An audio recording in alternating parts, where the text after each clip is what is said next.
So it's like, I kind of think about suffering as anything, it's the gap. It's the gap. So if you kind of think about, oh, I heard this anime was really epic. And so then I sit down to watch it, and I'm like, it's like pretty good, but it's not as epic as everyone is saying. Yeah. So if you sort of think about, in that moment, there's discontent, right? You're like, I'm a little bit disappointed. So what is that disappointment? It's the gap between your expectations and your experience. And if you really look at, like, what is the source of any unhappiness, you'll always find a gap. And when I hear you kind of talk about fulfillment, what does it mean to be fulfilled? It means that there's an absence of a gap. There's no gap. It's full. Right? Yeah. So whether it's a romantic relationship or whatever, like, the relationship, even though it isn't perfect and there are problems, there's no gap. Does that kind of make sense? Yeah. That makes total sense. It's funny because the way you just described it is basically how I envision it in my mind as well. Sometimes I feel like there is a gap in my life, and gaps. Even if you can be completely fulfilled at one point in your life, that doesn't mean that as you grow older, you get more life experience, that a new gap is going to appear somewhere. So I believe that my life has been a journey to try and fill in those gaps as best as I can to be fulfilled and be happy. So I think you actually hit the nail on the head on that. Yeah. How does it feel to continuously fill gaps? I mean, it takes effort. Yeah, I wouldn't say it's tiring, but it takes effort. It takes a constant. It takes constant energy. But I believe the feeling you get when you are able to fill in one of those gaps, that's kind of like, that's always the high that I always chase in life. And I will continue chasing for the rest of my life, I think. Well, I would hope not. What do you mean? Well, so earlier you were talking about, like, self-improvement is really important to you. Mm-hmm. But, it's kind of interesting because, like, what you're sort of describing is that, there's, like, a constant gap that you're trying to fill. Yeah. So even if you kind of go, like, a level meta, there's a gap of unfulfilled gaps. Does that kind of make sense? Like, you're always, like, and then, like, you feel good, right? When you fill in the gap, you feel good. But as you said, it's temporary. And then it requires, like, more effort to fill the next gap, and more effort to fill the next gap, and more effort.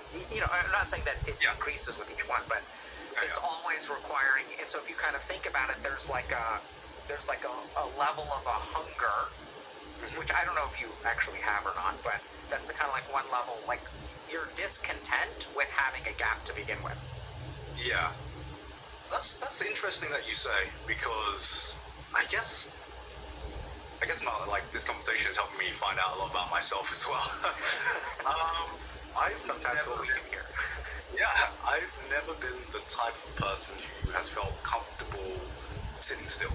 I don't know what it is, but I always like to be working towards something. I guess that's what drives me. And I guess part of that drive. I mean, I like the way you word it now. I think having that drive to do something is filling in a gap for myself. I feel good working towards something, and if I'm in a point in life where nothing seems to be happening, then I actually feel unfulfilled. I actually feel like I don't really have a purpose or something I'm working towards. So I think, subconsciously I'm always trying to work towards something, doing something new. Yeah, and how does it feel to be constantly improving? I like it. I can see that.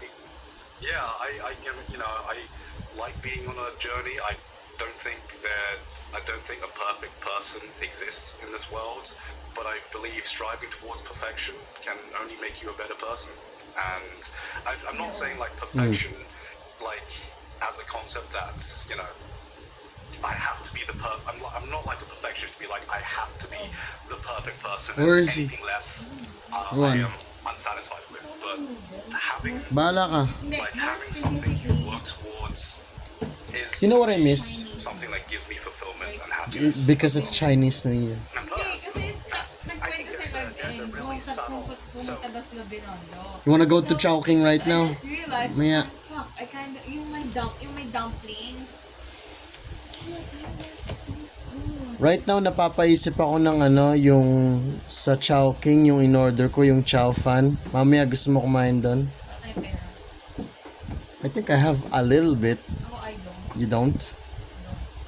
Ayaw mong abunuan muna kita? That means you owe me. Or Gcash. Gusto mo? Lalo naman Gcash.